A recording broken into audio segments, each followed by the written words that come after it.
Hi, everybody. This is Greg Mitchell, Ultimate Sports Talk. And today is a very, very exciting day. It is Pele Pro Day. Revelations is here. I'm so excited. I've been waiting now for a couple of months.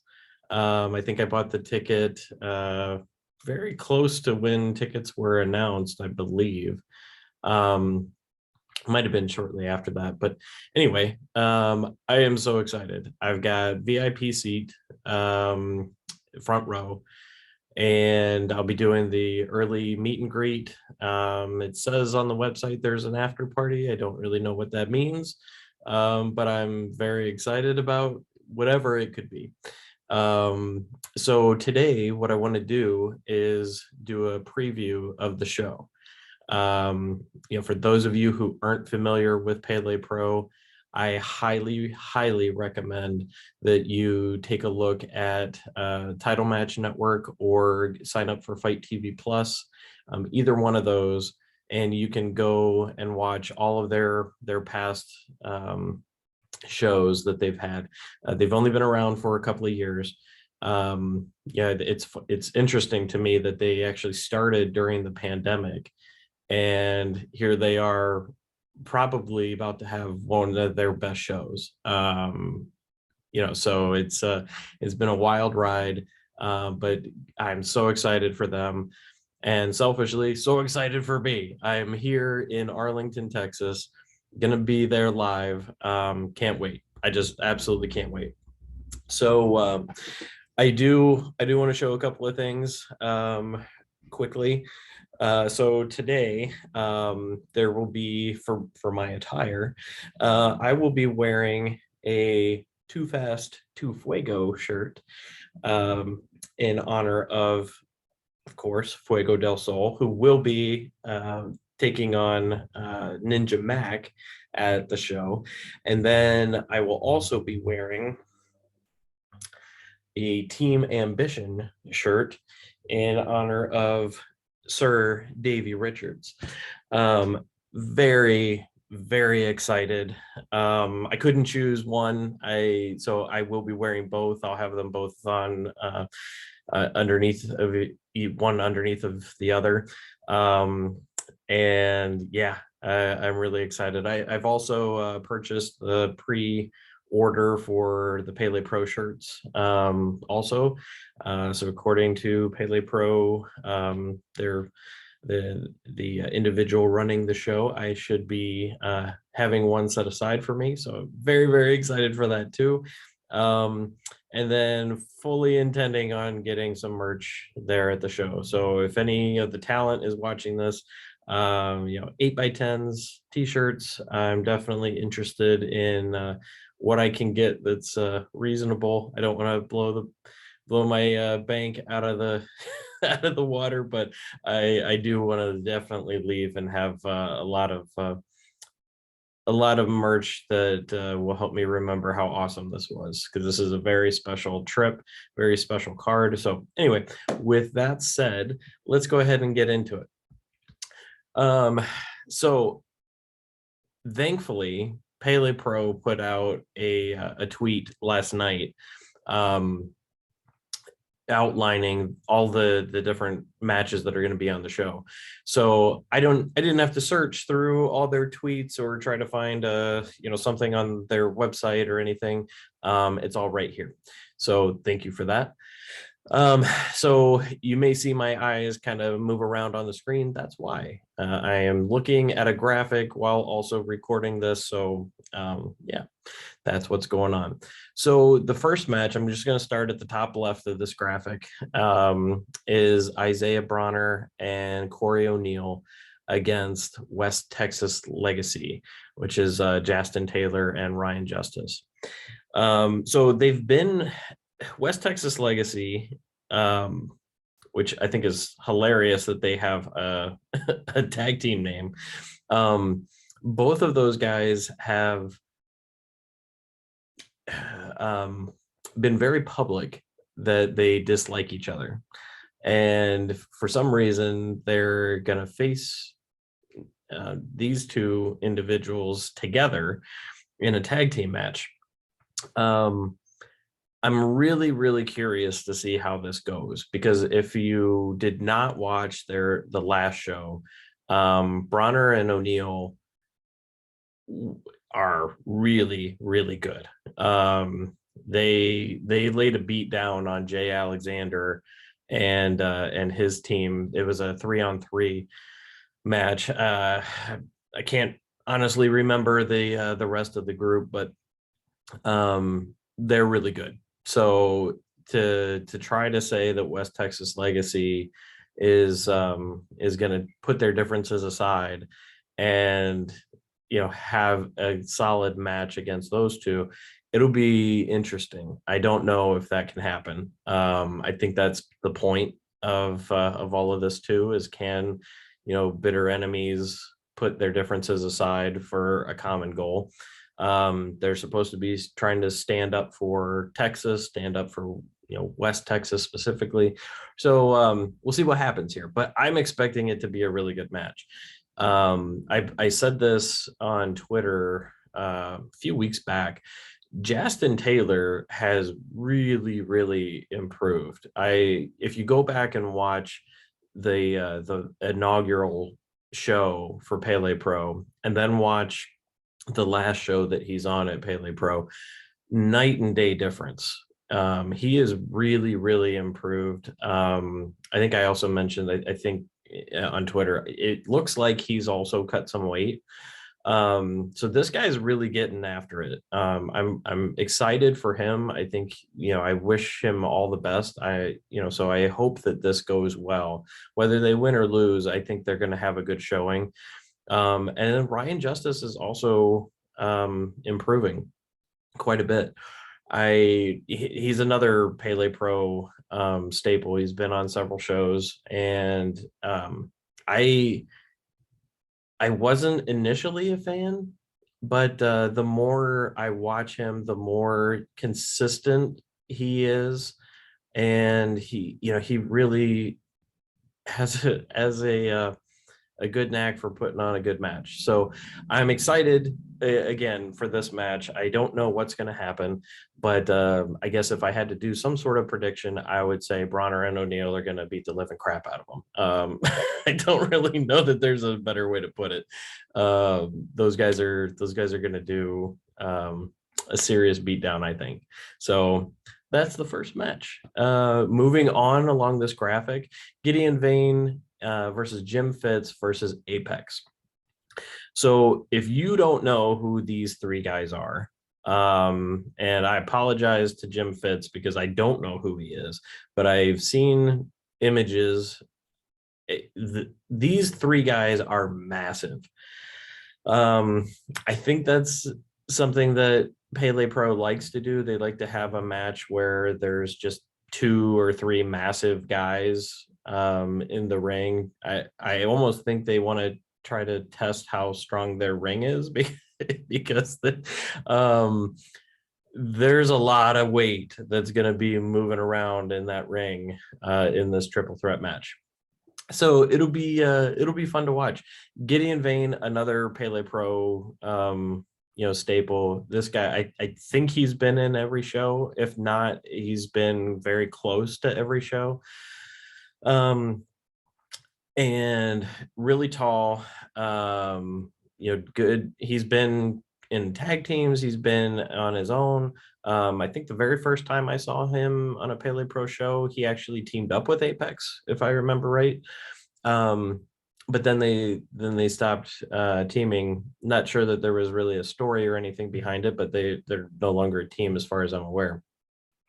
But Apex is also a very, very large guy.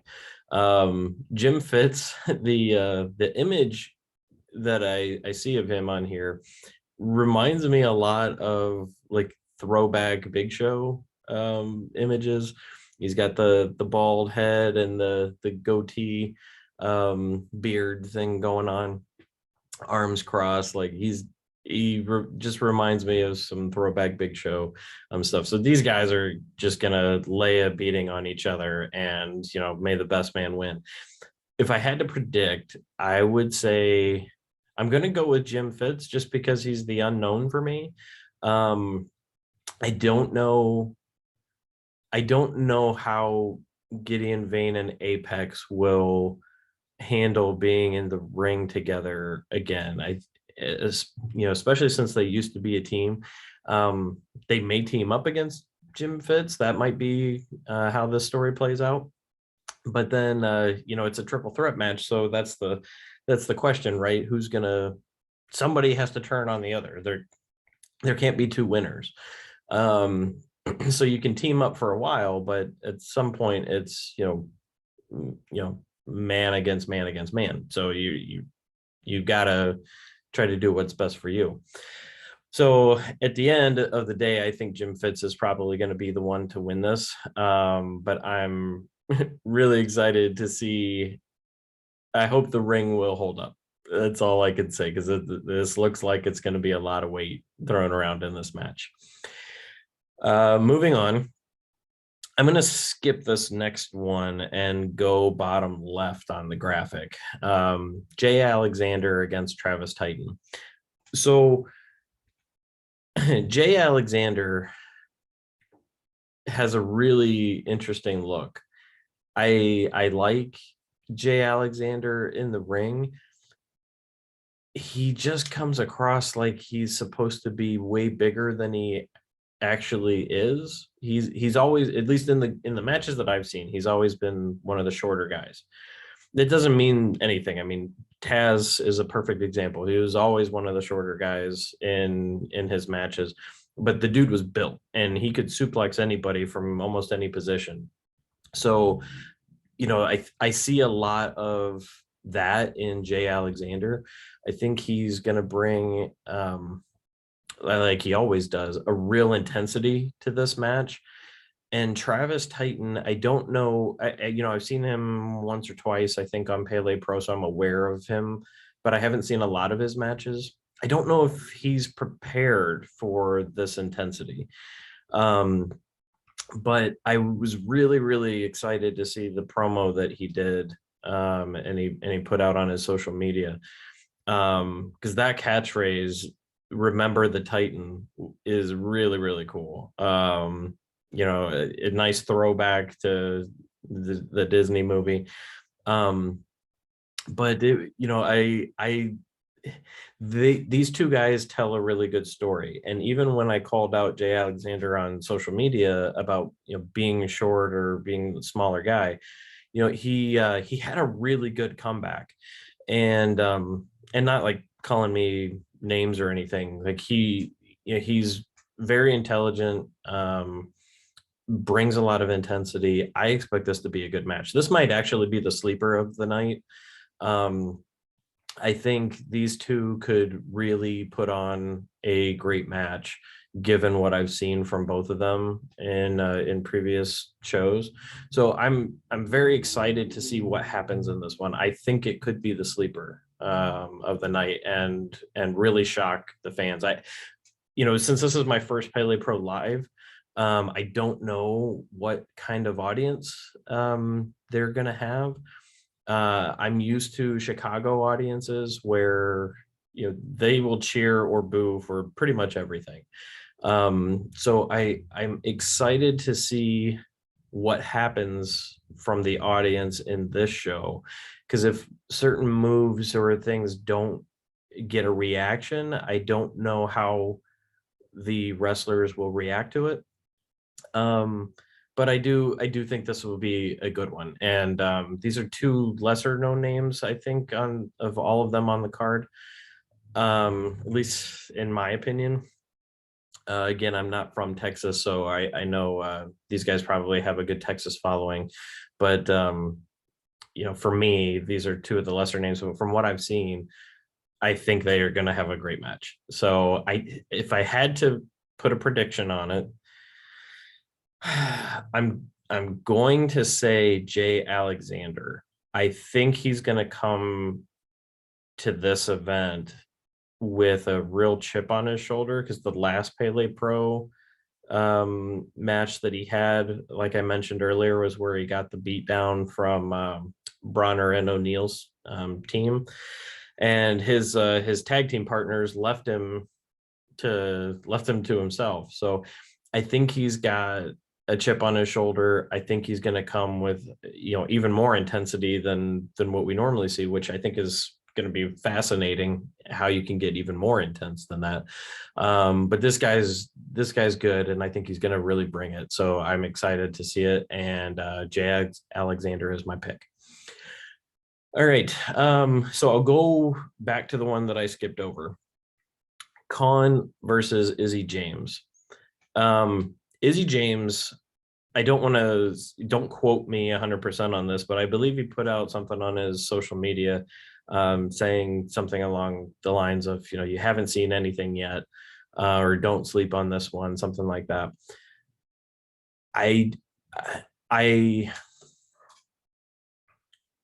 I don't see any way that Khan doesn't absolutely destroy Izzy James. I just don't.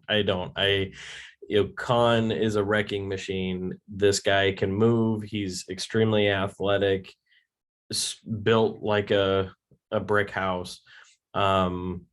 He's gonna lay a beating down. If you didn't watch the last Mission Pro wrestling show, Khan was on that show, and just watching how he does something as simple as a clothesline. He did a couple of running clotheslines into the corner. He had his opponent pinned up against the corner of the ring, and he ran and gave some serious clotheslines that looked like they probably could have decapitated the guy. He's very, very good. I think it's sad to say, but I think he's really a sleeper in professional wrestling. I think he kind of flies under the radar a little bit. I don't know why that is, but I don't see any way that Khan doesn't absolutely destroy Izzy James. So yeah, but I think this is a really awesome opportunity. If I try to put my storyteller hat on, Khan is definitely the bigger of the two. He brings that intensity. He can play both heel and babyface. So I think this is a really good opportunity for him to play the heel role, and for Izzy James to start to get some fans by taking the beat down and continuing to try to fight back. I think that's the story to tell here. If not, then you flip it and you've got the undersized heel that plays dirty tricks against the massive Khan, and I don't feel like that's a better story. But at the end of the day, these two are gonna put on the best match that they can, and I think Khan is gonna win. So that's my prediction. Okay, so the last three matches are where I'm most excited. I'm gonna go into Mysterious Q against Malico next. So Mysterious Q is an athlete. I mean, by all definitions, he is an athlete, and he represents Texas very well. They say everything's bigger in Texas. I think that applies to him as well. He's a large person that can move way faster than somebody that size should be able to move. I love his moveset. He has an amazing cutter that can kind of come from anywhere. And I think I said this on Twitter the other day, and I tagged Nastico, and he disagreed with me. And I don't know so what I said was, I think Mysterious Q, after this show, Mysterious Q and Fuego del Sol should face each other for the #1 contender, to face the new champion, on a future show. And Nastico responded back, basically alluding to, I put people in who have earned it and who make me money. And so I don't know which of those two that comment was referring to. But I did reply back to it and I said, okay, if that doesn't happen, then Mysterious Q against Cam Cole. And yes, this kind of goes into my main event prediction. I think Cam Cole loses the championship tonight. And so when that happens, I think he rightfully deserves to have an opportunity at a potential rematch against whoever ends up winning between Davey Richards and Chandler Hopkins. But I think that match probably has a lot more teeth in it. Fuego del Sol, I guess technically already had a championship opportunity against Cam Cole, although it was a surprise match that nobody was expecting and it really didn't last long or go anywhere. If I remember right. Oh, actually, no, that wasn't Fuego del Sol. That was a different wrestler. So yeah, so neither one of these two have had an opportunity in the title picture, and I think both of them deserve it. Now, going back to the match, let's focus on the match. So Mysterious Q against Malico. Mysterious Q, I've talked about. Really, really great wrestler. He deserves to be in the title contender picture immediately. I think he's proven it. He's been on multiple shows, and he's really, really good. Malico, you can see, brings a smile to my face. I never know what to expect with Malico, whether it's his matches or his antics before, during, or after a match, his promos. I never know what to expect. And I think I think he is one that probably gets boxed into this is all Malico can be, maybe a comedy wrestler. That's all he can do. That's all he can be. So, I think some promoters might think that there's limitations to that. I don't. I really don't. I think Malico is very surprising. He keeps fans engaged. There was one of his shows, just to give you an example, one of the shows that he was on, he turned the match into a drinking contest.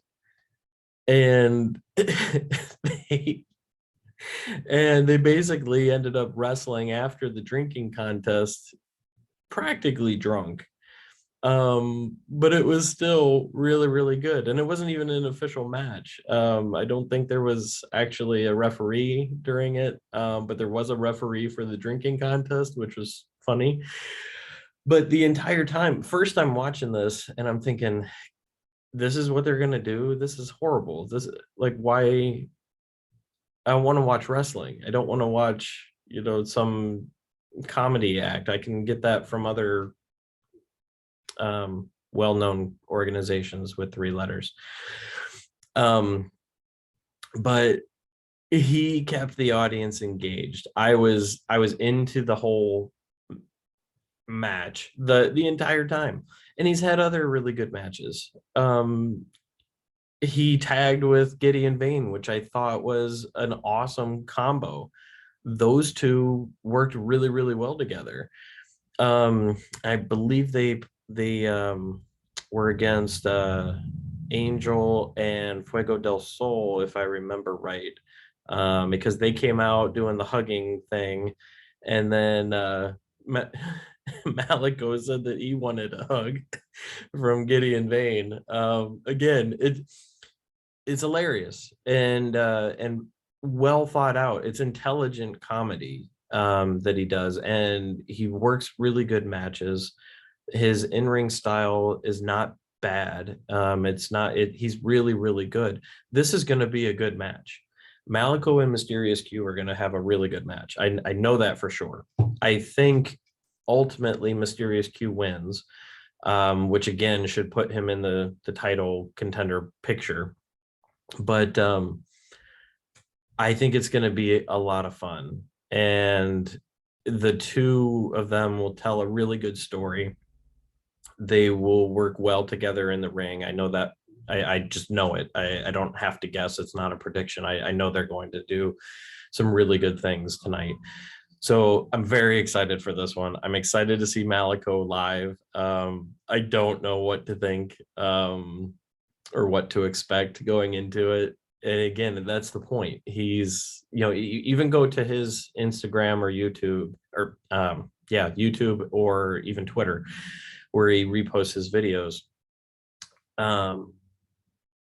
His promos always different, and he's got that laugh that he comes out in clown like garb, makeup and the whole thing, but it's very different than typical clown makeup that you might see, and it's more like an artistic flaunt of, this is, you think I'm supposed to be a clown, but you really don't know what I am.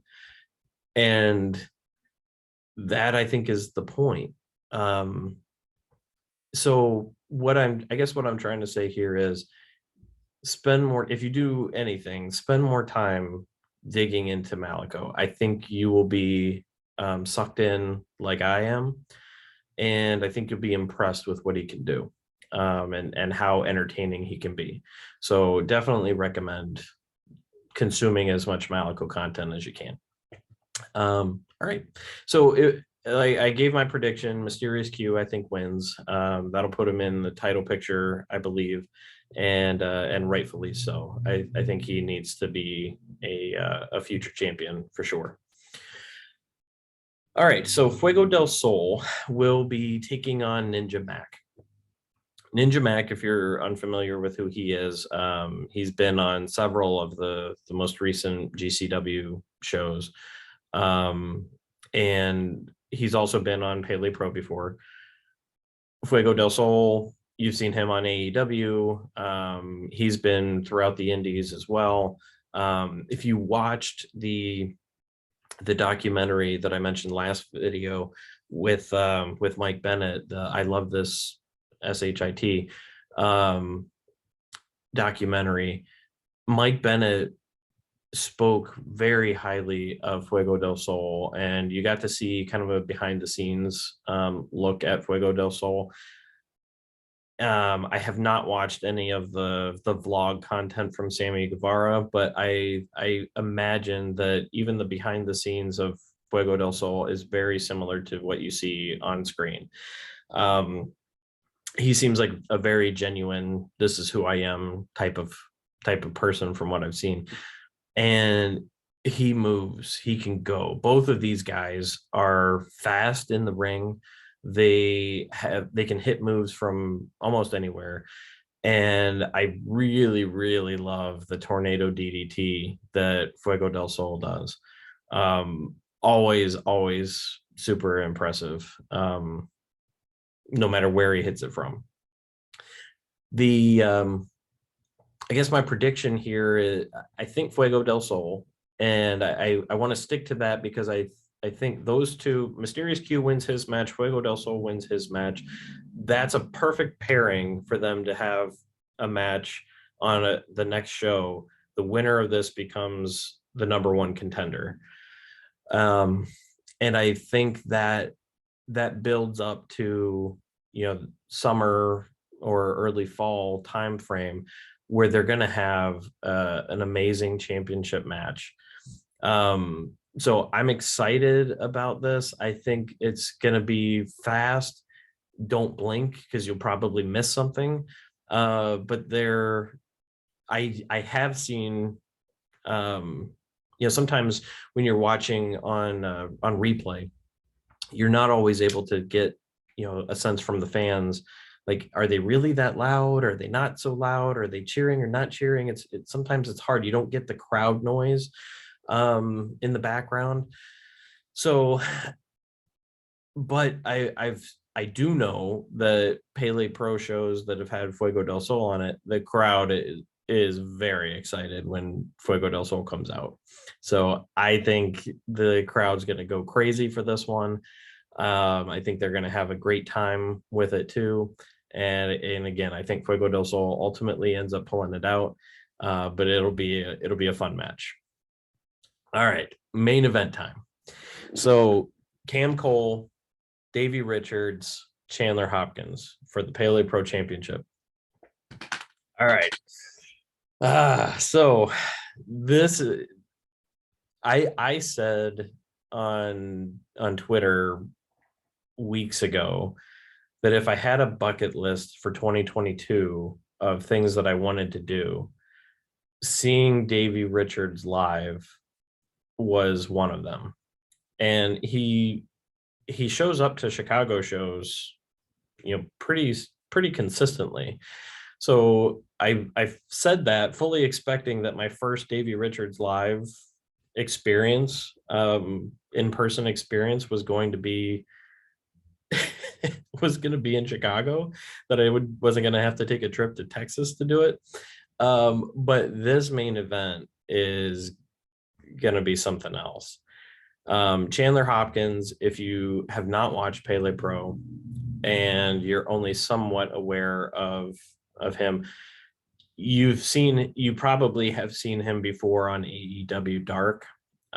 He has been in, I think, 3 or 4 matches at this point on AEW Dark, and very, very good. He can go. There's YouTube like crazy. There's so many of Chandler Hopkins matches out there on YouTube that you can watch. He had a couple of series of matches with Brian Cage, also very, very good. And I would argue that he's had the best 2 matches in Pele Pro history, period. The best match, I think, was the last event where Chandler Hopkins faced Davey Richards, and it ended up finishing in a time limit draw. But that was such a good match. It's on YouTube. Definitely go out and take a look at it. It deserves your attention because it is really, really an awesome match. The second match was Chandler Hopkins against Mike Bennett. Same thing. Fantastic match. Now, the Davey Richards match I think was better, but Mike Bennett is such a good performer, and he can adapt well to almost any style wrestler that he faces. I don't know the exact comments that were made by Jim Cornette, but the announcers during one of the shows mentioned that there was some sort of comment that alluded to the fact that Chandler Hopkins doesn't have a typical superstar type body. The announcers didn't get it. I didn't get it. I don't understand where that's coming from, because I think the guy has like a 12-pack. I mean, he's got abs for days. He moves like a luchador, and he's got one of the best 450 splashes in the game, bar none. And just watch him. I mean, I don't. Now, you can say what I will say, there's promos that I've been sort of not that impressed with. And that is what it is. There's not really, you get practice doing promos by doing promos. So I'm sure if you watch the Brawl at the Brew, their very first event, Chandler Hopkins opened the show and delivered a promo, and I felt like he almost put the fans to sleep to start the show. Not to knock any of his in-ring ability. I mean, this guy is good and he deserves to be on a bigger show. But his promos are probably where it's lacking the most. The body and the physique, I don't get it. I don't understand where that comment came from. Um, and I'm glad that he's getting some attention from AEW. I wish that they would give him a chance to actually get a win. Because I think he could be I think he could be someone that the fans get behind. So anyway, and Davey Richards is Davey Richards. I mean, come on. Like Dave, this guy is amazing. I said a couple of weeks ago on Twitter, I'm like, I don't think it's possible for him to have a bad match. I've seen him in FSW. I've seen him fight on all sides of the country, West Coast, East Coast, down in Texas, up in Chicago. This guy is a pro. He is a pro. He can have a good match with anybody, period. Anybody. Now I love how humble he is because he replied back, I've been blessed to have really good opponents. And yes, I agree with that as well. But at the end of the day, I think Davey Richards has a knack for elevating who he's facing and telling a really good story in the match, and bringing a sense of real to the match too. I mean, some of his submissions and how he'll target a limb and just ruthlessly go after it to the point where I question if the guy can even move. Like this, he has to be really hurt because it looks like it hurts. I mean, you don't always see some of that in wrestling. You get a typical match and then you don't know, like, I think both of these guys could probably have another match right after this. They don't look winded. They don't look like they actually got hurt. One guy won, the other guy lost, but it is, nothing major happened here. Davey Richards, on the other hand, you watch all of his matches and either he or the other person, and a lot of times both, are leaving that match looking like they just went to war. And that's what I expect this to be. Now it is a triple threat. So it's interesting to see if his normal style and normal approach is what he goes for in this match. It's a lot harder to target a limb or to target one opponent and go for submissions and things like that because you in a triple threat because you have the other person who's there to interrupt. So there's got to be probably a change in mindset, a change in style, change in approach, and I don't know what that's going to be. So I'm really, really curious to see how this goes, but all three of these guys are phenomenal. They're really, really good workers. And I'm excited for this. This was the match that made me purchase the ticket, and not just the ticket to the show, the airplane ticket, the hotel reservation, all of that. This was the match.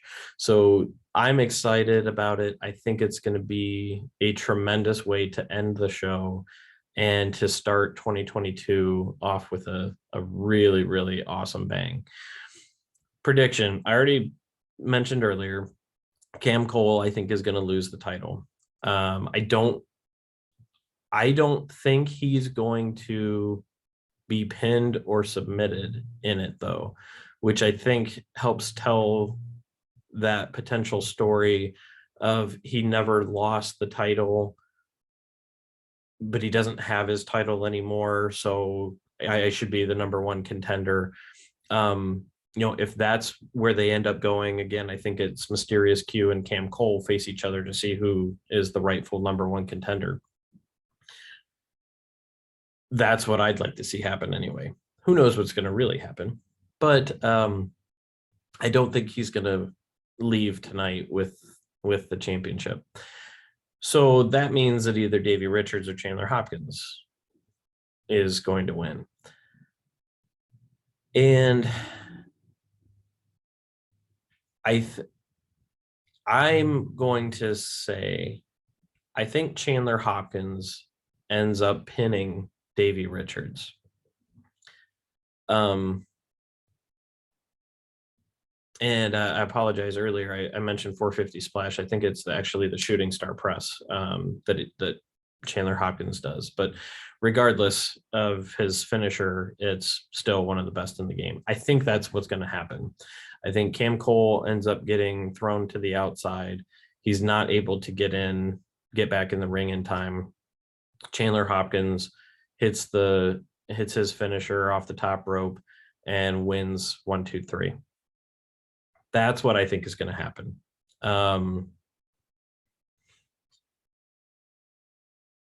I don't.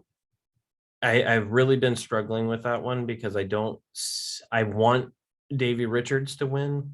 It feels like he should be the one who wins here, but I don't think that's what's going to happen. And Chandler Hopkins is, as Pele Pro likes to say, the heart and soul of Pele Pro. He's been on every single show. He's had serious bangers. The best 2 matches in Pele Pro history, bar none. He's it. So I think he deserves to have that championship. Now he did mention publicly about a month or 2 ago that he's likely making plans to relocate from Texas to Florida. Don't know if that's because there's something in the works, whether it's at like an NXT type of opportunity or AEW opportunity. I don't know. But regardless, I think that makes sense. I think and what that probably means, unless he's willing to travel a lot, I don't think he's going to end up being the champion for long. Which is another reason why I think that Mysterious Q against Cam Cole or Mysterious Q against Fuego del Sol for the #1 contender, and then Mysterious Q faces the champion. If we see Mysterious Q and Chandler Hopkins face each other, that's a perfect opportunity for Mysterious Q to become the champion, and he continues to represent Texas. He continues to put on stellar matches. This is a great opportunity for Pele Pro and for him. And I think that's, if I had to pull out a crystal ball or a magical prediction hat, I think that's what's going to happen. All the stars seem to be aligning that's the direction that they could easily go here with Mysterious Q. Now, I don't know what else he has going on, or what organizations might be interested in him, but I do know that he is very, very impressive in the ring. So if they were going to put it on somebody else because Chandler Hopkins is no longer able to be the champion, or because of his travel and commitments, he's not able to be in Texas that often, I think Mysterious Q makes so much sense. And then you can have a Cam Cole Mysterious Q rivalry. Sign me up. I'm yes, please. You can see Mysterious Q against Davey Richards if Davey Richards wants to come back. Mike Bennett, if he wants to come back, you could have him go against Mysterious. Like, so many potential awesome matches there. Mysterious Q, Fuego del Sol, Mysterious Q, Ninja Mac. Khan, guys who are on this show, you could see him having fantastic matches with. And a lot of these guys are repeat performers on Pele Pro. So I didn't mean for this to turn into a let's praise Mysterious Q video, but that's what I think is going to be it. This guy is Nastico. You want somebody who's going to get you money, Mysterious Q will do it. That guy is money. He will put on great matches no matter what. And I'm excited. I'm very, very excited. So prediction, Chandler Hopkins leaving tonight, revelations with the championship. We'll see how long his title reign lasts. We'll see, how things go. But I think this is going to be a fun night. So thank you so much for making it this far. They've also announced that there will be um, a special appearance from somebody as a surprise. They haven't announced who it is. But as in, Pele Pro style, you never know who it could be. And a lot of times it's somebody that isn't even having a match. They surprised everybody, I think there 2 shows ago when Enzo showed up. I just That's how the show ended. Enzo showed up and laid a beat down and then sold merch. And that's how the show went off the air. But it was like there are surprises all the time. That's what Pele Pro shows are known for, and I can't wait to see who this person is. Um, so yeah, I'm very excited. I think this will be fun, and thank you so much for watching. If you made it through this entire video, I know I did a lot of rambling. I do want these videos to be a lot shorter. So I'm going to make that a goal for my next one. 15 minutes or less is what I want to try to stick to the best that I can. But apologize for that. And thank you so much. Please like, subscribe, click the bell for notifications. I think I fixed the issue with the comments. So hopefully you can leave comments if you agree, disagree, or if you hate this video, let me know why or what you think should be done differently. And I'm happy to take that into consideration. But yeah, thanks again. And I can already say for sure, one of my self-reflection bits that I want to improve on is I've said so many times during this video. So next time, I want to not say as much. So that's my goal for the next video, along with it being shorter. And thank you again. Have a great day, and I'm sure I'll be doing a recap video after the event that'll probably post tomorrow or Monday. So stay tuned for that. Thanks, everybody.